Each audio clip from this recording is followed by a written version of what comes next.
Well, good afternoon. Now, according to the Apostle Paul, the evidence that the universe, the earth, and all its plants and animals were designed is beyond question. He wrote, "What may be known about God is plain to them, because God has made it plain to them. For since the creation of the world, God's invisible qualities, his eternal power and divine nature have been clearly seen, being understood from what has been made, so that people are without excuse." Now, this is a very well-known atheist from the United Kingdom, Professor Richard Dawkins, and he disagrees with the Apostle Paul. He wrote, "Biology is the study of complicated things that give the appearance of having been designed for a purpose. Plants and animals," he says, "only appear to have been designed, when in fact they weren't." According to Professor Dawkins, Darwin's theory of evolution is the true explanation for the natural world. Now, according to Darwin, evolution proceeds through a series of small steps.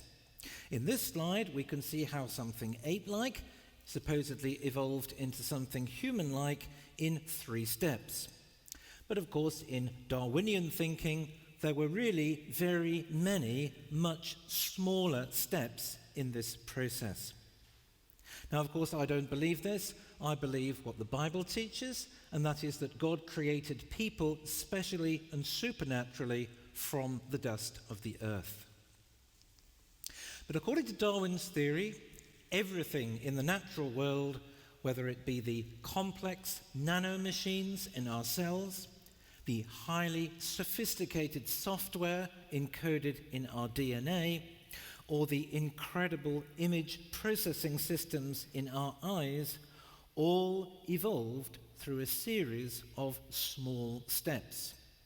That is, a series of small changes where each change produced an improvement to the organism, causing it to be naturally selected and replacing the previous versions. In Darwinian thinking, over millions of years, through a series of tiny changes, microbes evolved into mackerel, moths, magpies, and microbiologists. Now, although I can't formally disprove this, I can demonstrate that this is not part of science. Leading geneticists are now beginning to say that the software in our DNA, in our genomes, is so complex, it may well be the end of this century before scientists really begin to understand how it works. How then can anybody know that the Darwinian process could or did produce it? Okay, now I'd like to tell you a story. It's a story about an electronic tablet found in a deserted alien spaceship. Now, I don't believe in aliens, but I don't mind stories about aliens. Now, the tablet generated great excitement, and the best linguists, the best language experts in the world came together to try to understand the strange symbols. Some documents were found that contained diagrams of the ship's layout and engine room, with some parts labelled. And this gave the linguists the vital clues they needed to begin to understand the aliens' language. The more the documents were studied, the more amazed the linguists became. One professor said that he thought that words and sentences had to be read from right to left, as you read Hebrew. Another professor disagreed and said that they should be read from left to right, as in English or German. Further study indicated that they were both right. They discovered that generally a sentence had to be read from left to right to obtain one instruction, and that the same words had to be read from right to left to obtain another instruction. So each sentence appeared to have two meanings. A few weeks later, there was another remarkable discovery. Some documents could be read using more than one language. It was a bit like having a book where you began by reading in German to get the first half of the story, and then you began again at page 1 and read it again in French to get the second half of the story. In addition, in one of the languages, all the words had just 3 letters. So this would be the first word, the second, the third, the fourth, the fifth, and the sixth. This sentence was found to be part of a fire safety procedure. But by starting with another letter, entirely different words were formed, giving rise to another sentence with a completely different meaning. So we take the same set of letters, we ignore the first letter, and we get different 3-letter words forming another meaningful sentence. This explained how to open the emergency doors. Yet another meaningful sentence was obtained by starting at the next letter. This explained how to use the firefighting equipment. Reading this same set of characters backwards provided information about how to use the emergency breathing equipment. As the project director remarked, there was an astonishing level of data compression, where a lot of information was packed into just a few lines. They even came across one set of letters that contained 12 different instructions, depending on how they were read. 6 months later, there was another remarkable discovery. Needing a quiet place to work, one of the researchers took the tablet into what appeared to be the spaceship's kitchen. And when he opened a document, he noticed that some of the characters had changed color and were hardly visible. Reading the yellow characters only, he found some instructions as to how to cook a meal. When he took the tablet into what appeared to be a navigation office, at once the text changed so that different characters were yellow. The resulting yellow text was discovered to be part of a procedure for navigating a course through a distant solar system. My friends, the genome is like this. As with the software in our DNA. As with the alien language, the text has many different meanings and can be read in many different ways. And in fact, the software in our DNA is much, much more complex than this. In fact, we've really no idea how much of the genome actually works. And I have to ask you this question. How can evolutionists know that the Darwinian process could produce an information system like this when they don't even know how it works? Okay, so we've got a process here, Darwinian evolution, and an end result here, the genome, the software in our DNA. How can evolutionists know that this process can produce this end result when they don't even know what the end result is? It's plainly nonsense. It's simply not part of science. Followers of Darwin say that the genome arose through mistakes, through random mutations, accidental changes to the DNA, and natural selection. But how could mistakes, how could random changes do anything other than destroy the information?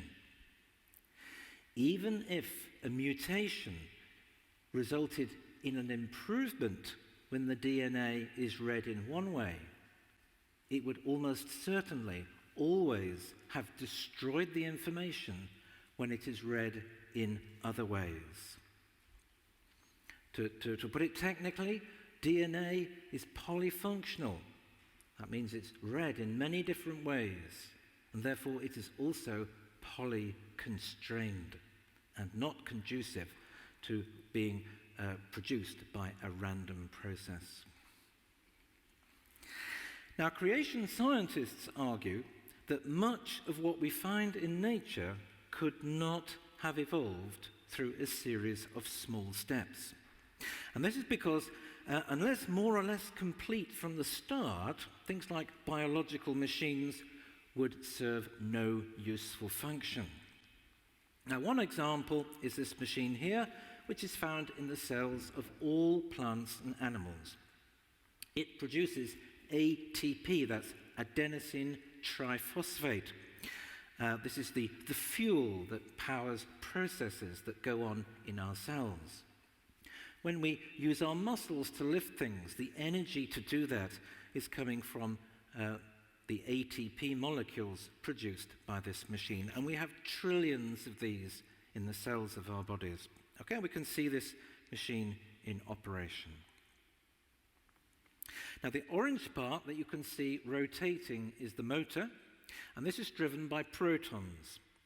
Man-made motors use electrons, this uses protons. Okay, so those bright yellow spheres are the positively charged protons that are providing the energy to rotate the machine. We can see it here assembling a phosphate to adenosine diphosphate to produce adenosine triphosphate, or ATP.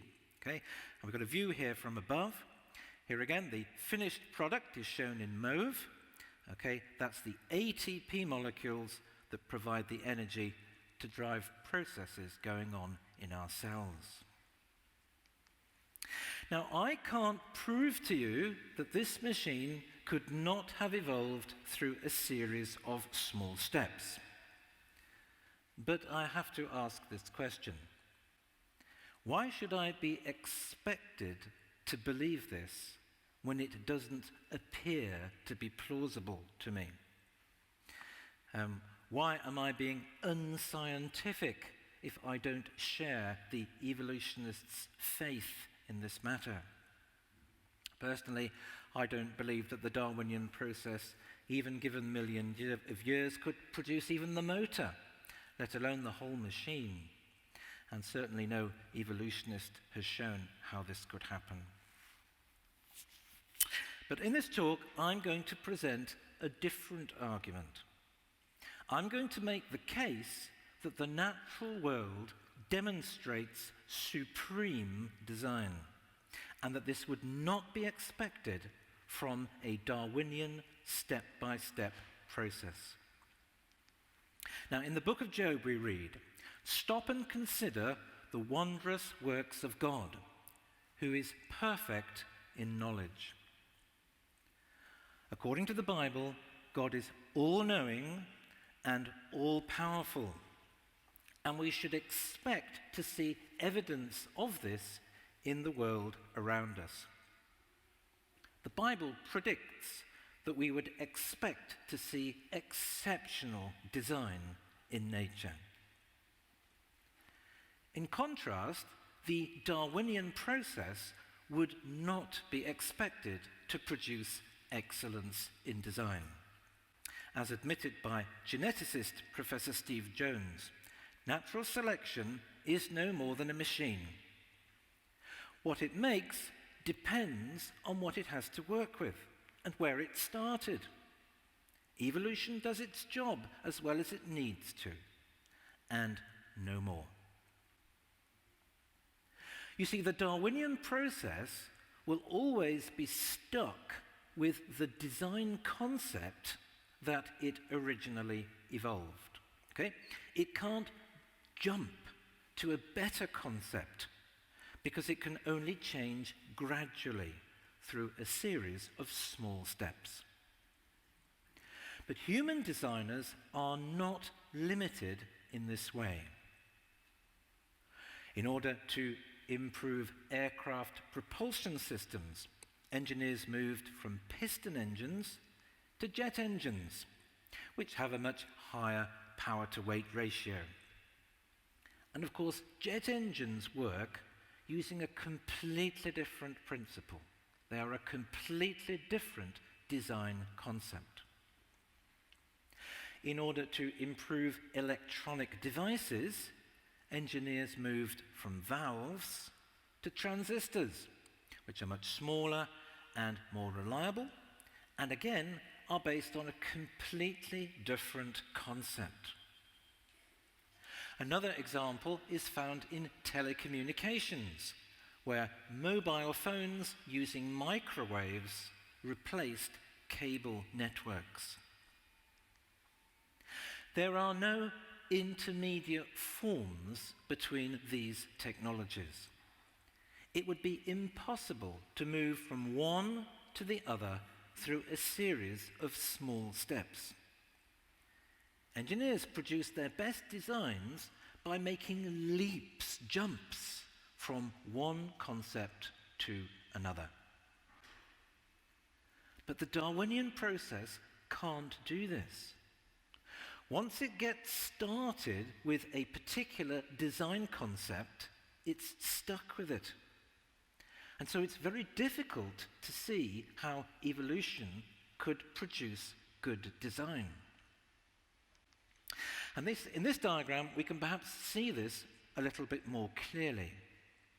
Now here, the different cones represent different design concepts. And the optimum configuration, the best version of a particular concept, is represented by the top of the cone. Okay? So the higher the cone, the better the design works. So this cone might represent an aircraft piston engine, and this one the jet engine. The jet engine has a better performance, so the cone is higher. Now, improvements to a design concept cause its performance to climb the slope of the cone. Okay? So the red cross there represents the initial design concept before it had been improved. And this works okay, but not terribly well. Okay?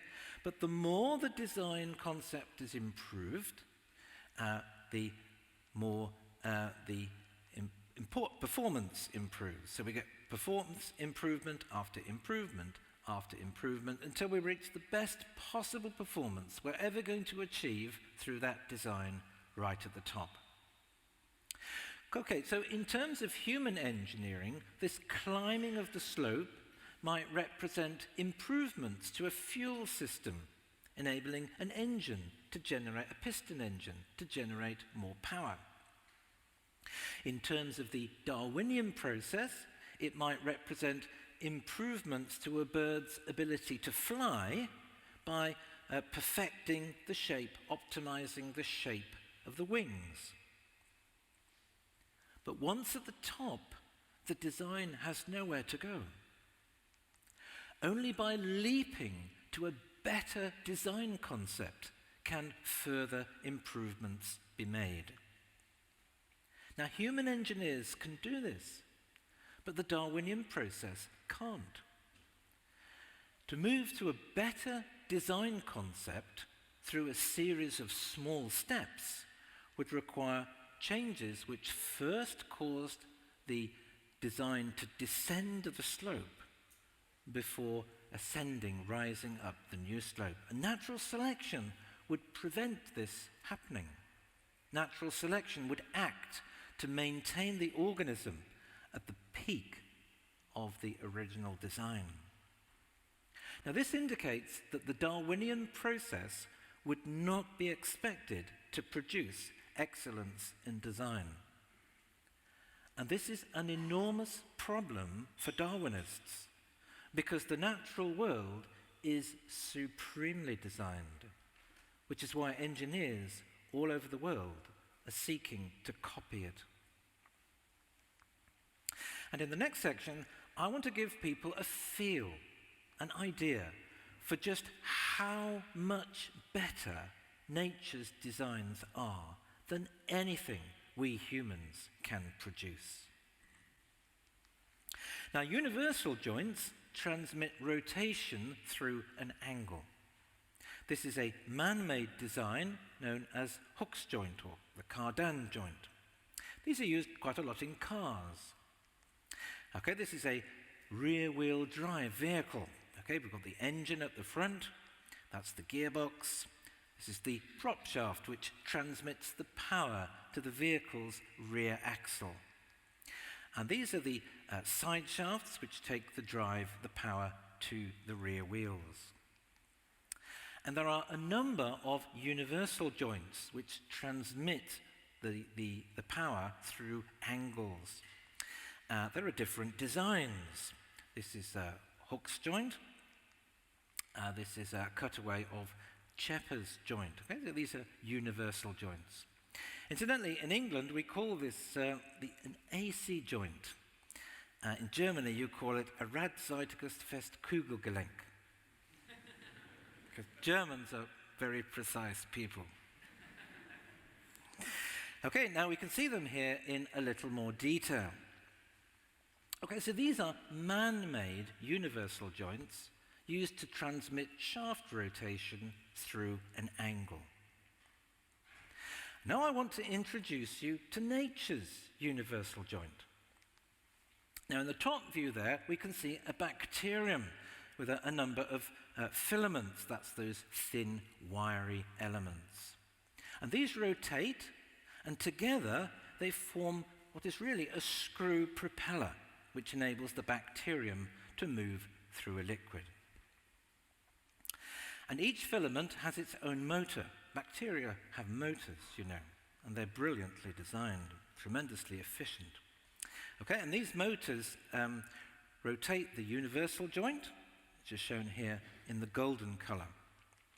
Okay, so we have the motor there.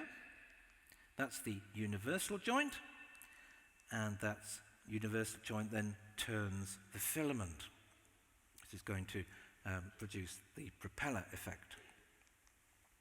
So the portion there colored in gold, okay, is the bacterium's universal joint, which transmits the rotary motion of the motor through an angle so as to rotate the filament. And we can compare this universal joint with man-made designs. Firstly, you can see how bulky, how big are the man-made joints. Okay? In contrast, the bacterium joint has a diameter no greater than its connecting shafts. It's a very slim, neat design. Secondly, if we consider the angle over which the designs can transmit rotation, we can see the bacterium joint is far superior. Okay? So Hooke's joint can transmit through about 20 degrees, Chepper's joint 47 degrees, and the bacterium joint a full 90 degrees. But the really impressive aspect of the bacterium joint is that it is supremely designed for automatic assembly. Now, a Hooke joint is made up of about 20 components, and to assemble them, to put them together, requires a machine many, many times the size of the joint itself. And in fact, I've redrawn the Hooke joint there to scale, so you can see how large the assembly machine is. But the bacterium joint assembly process requires only one small aid. Okay, that's this stool-like component here in pink. Basically, the bacterium joint assembles itself with just a little help. Now, to an engineer, this is breathtaking. This is the design of an utter genius. That's what's needed to put together the man-made joint. It's a machine about 8 meters long, about 3.5 meters wide. It's about 300,000 times the volume of the joint. And that's all that's needed to put together the bacterium joint. And we have to ask the question, how did the Darwinian process, with all its limitations, produce such a good design? Well, the answer is there's absolutely no reason to believe that it could or that it did. Now, my second example is of a rather special motor found in nature. Okay, now motors can either be rotary or linear. Okay, rotary motors turn things. An example being a motor that we might find in a household spin dryer. We've already seen a couple of nature's rotary motors, the rotary motor turning the ATP assembly machine, and also the rotary motor inside the bacterium. Linear motors push and pull things, okay, moving them backwards and forwards or up and down. An example of a linear motor in nature would be the machines in our bodies that are used to contract our muscles. Now, some viruses use linear motors to pack DNA. Incidentally, the commonly held view that viruses are always bad isn't true. Like many bacteria, many viruses have very good and important functions. For example, viruses are essential for decomposing organic materials, so they're essential for example, recycling old plant material. I believe that all the bacteria and all the viruses that God originally created were good, they had benign and useful functions, and only after the fall, after people started to sin, did some bacteria and viruses become harmful. Now, this virus is known as the T4 bacteriophage, and its DNA, which can be seen there as the green ribbon, has to be packed into the head under pressure. Okay, so that's the head, and the green ribbon is the DNA that has to be packed into the head under pressure. And when the virus reproduces, when it produces copies of itself, it uses a linear motor to pack the DNA into the head of the newly forming virus. Okay, so the linear motor there is shown in yellow, and the DNA strand is shown in green. Okay, so what we're seeing here is the first stage in the DNA packing process. Okay, so when the virus reproduces, when it makes copies of itself, a copy of the DNA has to be packed into the newly forming virus's head. Okay. The motor then attaches itself to a portal, that's the blue component, and starts to feed the DNA into the head. And when the operation is complete, the DNA strand is cut to length and the motor detaches itself. Now, compared with this DNA feeding mechanism, human designs are clumsy and crude. This is a man-made machine for doing a similar job. Okay, it's for feeding a cable. And we can compare the two designs.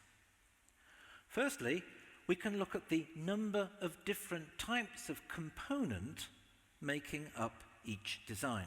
Okay, now here engineers are always trying to simplify. We want the fewest number of components because this reduces complexity, reduces cost, and improves quality. Okay, so the virus DNA feeding machine is made up of proteins, which in turn are made up of 20 different types of amino acid. Do you know what I mean by Lego blocks? Yeah? Okay, so the amino acids are a bit like Lego blocks, and with 20 different types, okay, it's possible to make this virus packing machine, okay. Now, in contrast, man-made feeding machines are made up of hundreds of different types of components. And most of these could not be used to make any other machine. Now, in terms of the number of moving parts needing lubrication, okay, the virus DNA feeding machine has none. It has no moving parts which are subject to friction and wear, whereas the man-made machine has many. All of the components of the DNA feeder are recycled. Only some of the man-made components could be recycled, and even then, not very efficiently. The DNA feeder is wireless. Okay? There are no cables needed, okay, to provide a power source. It's actually powered by ATP molecules, which are freely available in the cell. That makes it portable. In contrast, the man-made machine would be powered by electricity. You'd have to connect it to the mains supply. So it would not be portable.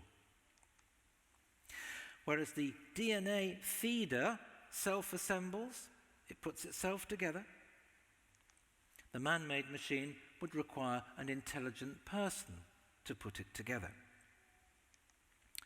Now, the simplicity of the DNA feeding machine is clear from the fact that the genes which code for its manufacture, the set of instructions needed to make it, which is stored in the DNA, amounts to a fraction of a megabyte, just kilobytes.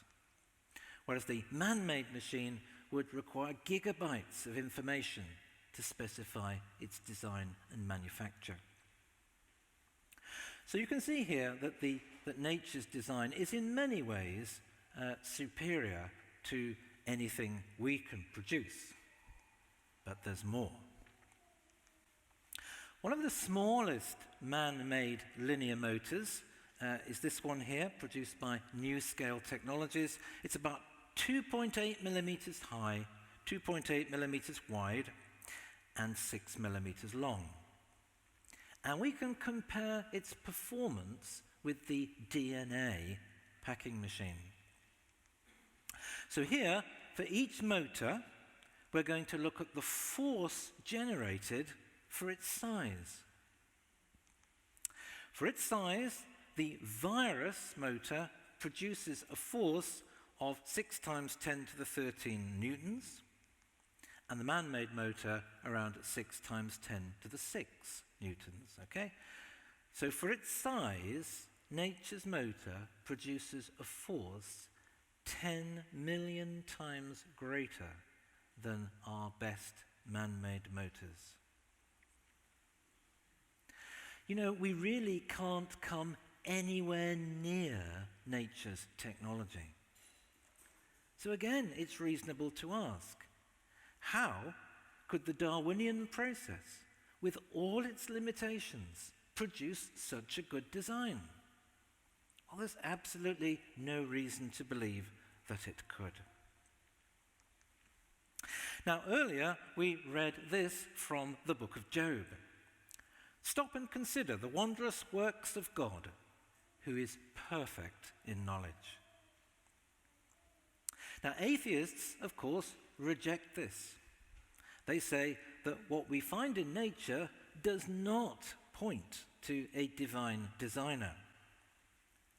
And in support of this claim, atheists sometimes make the claim that the natural world is badly designed. And one of Professor Richard Dawkins' favourite examples of supposedly bad design is the human eye. And of this, he says, "It's not just bad design, it's the design of a complete idiot." Okay, well, let's take a look at his argument.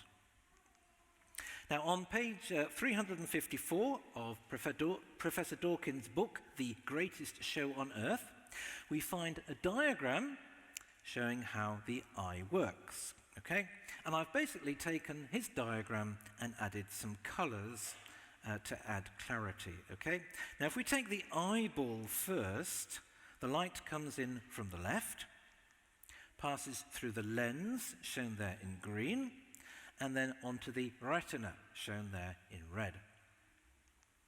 And on the right, we have a little piece of the retina, very much enlarged.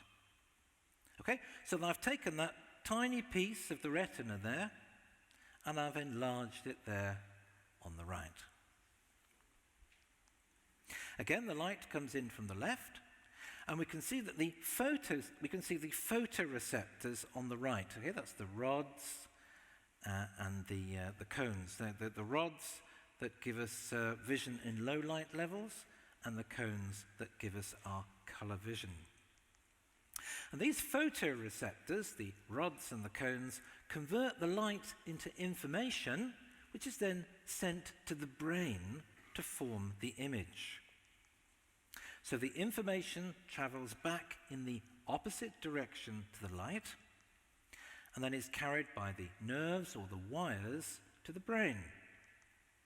And returning to the left-hand view, we can see how all these nerves come together, as represented by the curved blue arrows, and then pass through a hole in the retina to get to the brain. And of course, where the hole is, there can be no photoreceptors. So it's a blind spot. And according to Professor Dawkins, this is a very bad design. Firstly, the light has to pass through the wires, the nerves, before reaching the photoreceptors. Secondly, the nerves or the wires that take the information to the brain have to pass through a hole in the retina, giving rise to a blind spot. So according to Dawkins, the better design is found in the octopus, where the nerves or the nerve net are situated behind the photoreceptors. Okay? So we can compare the two designs here. In the octopus eye, the nerves are behind the photoreceptors, and in the human eye, the nerves are in front of the photoreceptors, and therefore between the photoreceptors and the incoming light. Okay? So according to Professor Dawkins, the eye is wired backwards, and the correct design is found in the octopus eye. In the octopus eye, the light does not have to pass through the nerves, the wires, and they go straight to the brain without having to pass through a hole in the retina. So there's no blind spot. Professor Dawkins, though, doesn't mention that the octopus eye functions far less well than the human eye, and also they have no color vision. Okay, but what of the claim that the human eye is badly designed?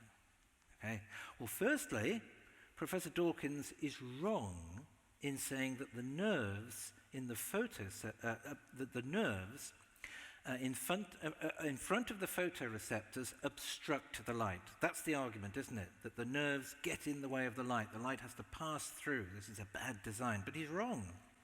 The surface of the retina is covered with what are known as Muller cells. And the nerves or the wires that carry the information to the brain are actually passing behind them. You can see there that the nerves are behind these mouths of the Muller cells, okay? Now the Muller cells act a little bit like a fiber optic plate, okay? And they guide the light onto the photoreceptors. So the nerves don't obstruct the light. They don't get in the way of the passage of the light. He's wrong. These Muller cells actually improve the quality of the vision, okay? They remove light noise and they sharpen the image. And they also optimize the function of the photoreceptors. And they do this by separating the light into different wavelengths so that the right wavelengths fall on the right photoreceptors. These Muller cells are so effective that researchers have suggested that understanding how they work might enable us to design better cameras. But what about the blind spot, where the nerves come together and then pass through a hole in the retina? Well, I know that when Professor Dawkins demonstrates this blind spot, he always asks the person to close one eye. Okay, so when he demonstrates this blind spot, he always asks the person to close one eye. And that's because if you keep both eyes open, there is no blind spot. And that's because the area of vision affected is different in the two eyes, and the brain puts the information together. Okay, so just keep both eyes open, use both the eyes that the Creator gave you, and you won't have a problem. But why did God configure the nerves, the wiring, in this way? Why did he use the octopus design? Wouldn't that have been neater? Wouldn't that have been a better design? Well, the answer has to do with a layer known as the choroid. Okay? Now the choroid there is shown in brown, and this delivers the rich supply of blood needed to constantly regenerate the photoreceptors. Okay? And this enables humans to have a very high level of eye function, and much better than the octopus. Okay? So, for example, without this, it might take weeks to fully recover our sight after being photographed with a flash bulb. It also enables us to look into places where there's bright light.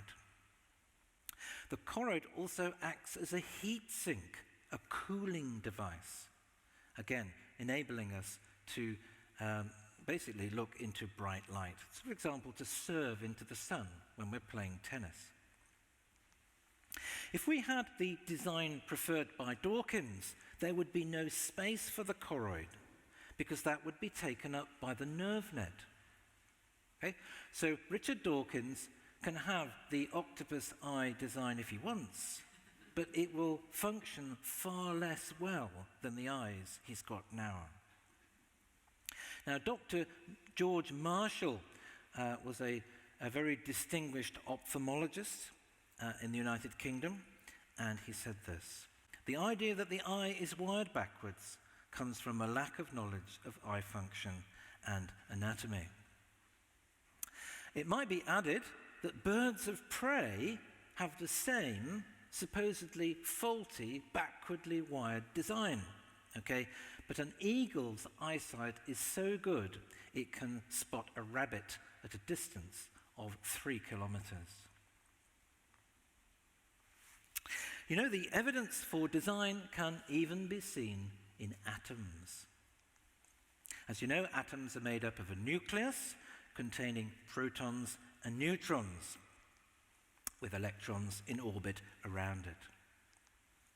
And these protons and neutrons are made up of quarks, up quarks and down quarks.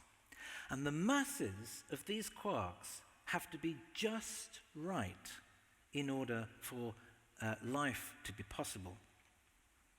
For example, increase the mass of the down quark, and neutrons would decay into protons, and we'd end up with a universe just full of hydrogen. Okay, and you couldn't have it. If the universe was just full of hydrogen, there'd be no possibility of life. decrease the mass of the down quark, and protons would capture electrons and turn into neutrons, and we'd end up with a universe just full of neutrons. Okay, you couldn't have life in a universe where there are only neutrons. The mass of the electron must be just right too. Increase it, and protons and electrons would spontaneously form neutrons, leading again to a neutron universe where there could be no life. And in their book, A Fortunate Universe, Professor Grant Lewis and Dr. Luke Barnes show just how finely tuned these masses must be for the universe to be capable of supporting life. Okay, now, they start off with a cube, okay? And this represents all possibilities, universes, if you like, with different combinations of these masses, the electron mass and the quark masses. Okay? So if these masses were set randomly, they could be represented by a dot anywhere within this cube. But as we've seen, not all values can sustain life. If we remove parts of the cube which give rise to universes where there can only be protons or only be neutrons, or where atomic nuclei become unstable, then we're left with this thin sliver representing life-sustaining universes. If we also remove values where stars can become unstable, which would include our sun, you'd end up with no sun. If we remove those values, we're left with a tiny, tiny part of the original cube where the masses can support life. Now, it's difficult to show this to scale because that small cube there would be far too small to see. To make that life-permitting region visible to the human eye, I would need to draw this original block 100 billion kilometers high. That's how finely tuned these masses must be in order for there to be life. Another example of fine-tuning relates to the fundamental forces, okay? We've been looking at fundamental particles, quarks and electrons, okay? Now we're going to look at fundamental forces, and particularly the electromagnetic force and the nuclear strong force, okay? Now the electromagnetic force holds the atom together. It keeps the negatively charged electrons in orbit around the positively charged nucleus. If it were just a little bit stronger, if the electromagnetic force were just set a little bit higher, protons would become unstable, leading to a universe just full of neutrons and electrons. No possibility of life in a universe like that. Now, the nuclear strong force holds the nucleus together. If it were just a little bit weaker, ordinary matter would become radioactive. If it were just a little bit stronger, stars would become unstable, and that would include our sun, so we couldn't have a sun. And again, the degree of fine-tuning is stunning. Now, again, the shaded area represents all possible values, if you like, different universes where these values are set differently. So we've got the electromagnetic force here and the nuclear strong force there. And our universe is shown there as a red dot. These are the values of these forces in our universe. Now, as we've seen, above a certain electromagnetic force, protons become unstable, and you couldn't have life. So let's remove these. If the nuclear strong force were decreased or increased just slightly, there could be no stable stars, no sun. Okay, so let's remove these. Okay? Which leaves us with a tiny strip of stability. Okay, now I've not shown this graph with normal scales, okay, because if I did, that small strip would be too small to see. Even if I redrew that graph with normal scales on a piece of paper the size of Germany, that strip there denoting stability would still be too small to see. That's how finely tuned these values have to be for life to be possible. Now, referring to the fine-tuning of the electromagnetic force and the nuclear strong force, Professor Lewis and Dr. Barnes concluded, playing these forces off against one another has a drastic effect on the universe with an almost imperceptible region of stability. Unless the masses of the fundamental particles and the magnitudes of the fundamental forces were just right, exquisitely fine-tuned, the universe couldn't support life. Professor Paul Davies commented, "It seems as though someone has fine-tuned nature's numbers to make the universe. The impression of design is overwhelming." And surely he's right.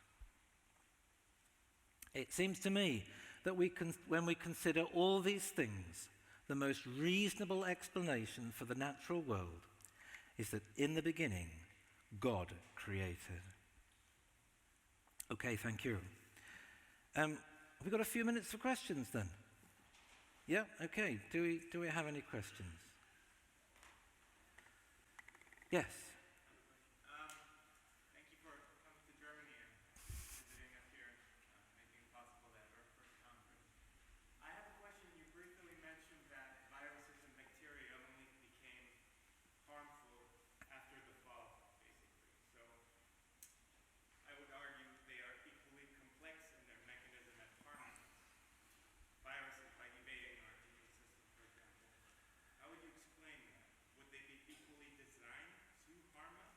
Okay, yeah.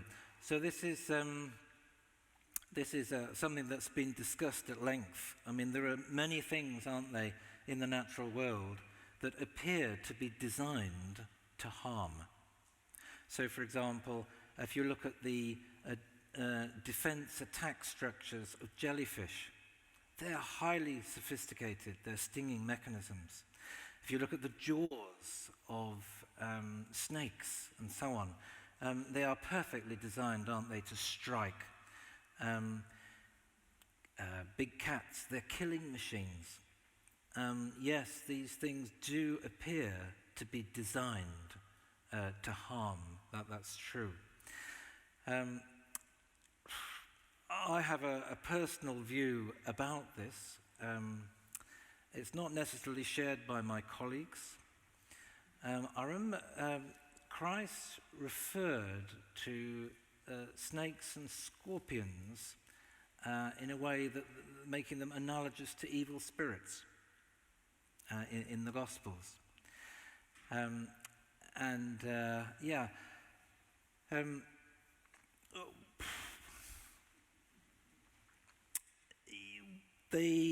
To me, they are very graphic examples of the fact that Satan is now the god of this world. And they are ways that God, if you like, made very, very clear that the world is very, very different to the way he originally designed it. But yes, I would say that a lot of these things, like these viruses, they are designed to harm, yes, yeah. And they came about after the fall.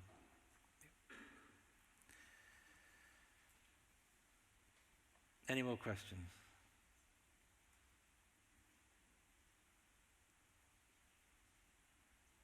Oh, yes, one at the back, yeah.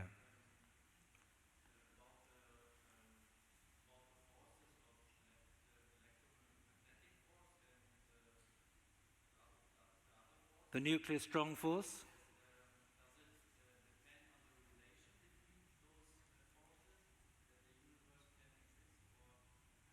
I believe not. I believe that you can take them independently and demonstrate that unless they are independently fine-tuned, then life can't exist. Yeah, that's an argument sometimes used by atheists to try and counter the fine-tuning argument. They say, okay, that's true if these forces here or these masses aren't just right, but maybe you could change something else so that then life could exist, with different values of masses and so on.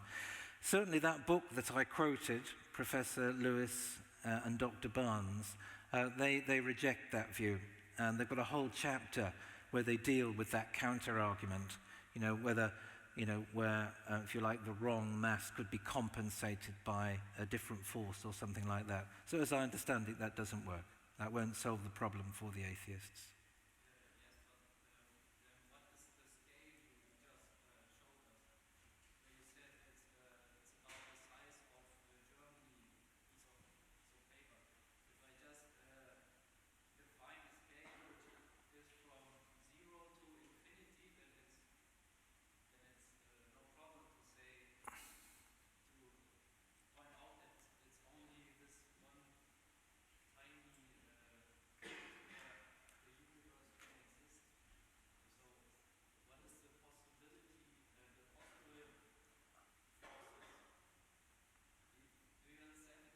No, not quite, sorry.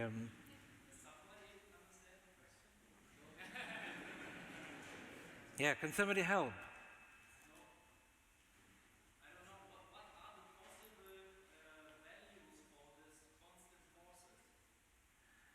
The possible values, they were shown in the shaded region, the final shaded region. Okay, I mean all or the whole full range? Yeah, okay. I believe I did show that on the graph. Yeah, we've just got time.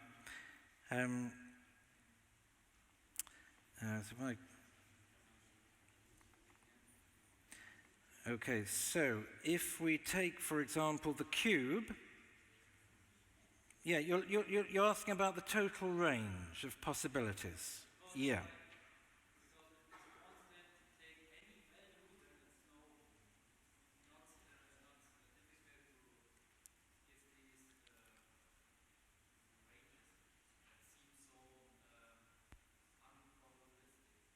Yeah, okay, so according to Professor Professor Lewis and Dr. Barnes, they took the upper range, the upper limit, to be the Planck mass, and they said that gave them a possible range of 10 to the power 60. So that would be 1 followed by 60 zeros. And in the second one, they saw no reason why these forces theoretically, it could be unlimited. Clearly, there's a tiny, they couldn't go down to 0, but to all intents and purposes, virtually 0. So those would be the ranges. They believe that to be the case with the strong force and the electromagnetic force, and in the case of the masses of the fundamental particles, they thought that the Planck mass would probably be the upper limit, but that would give a range of 10 to the power 60. Okay. I think we've got to stop there. Thank you.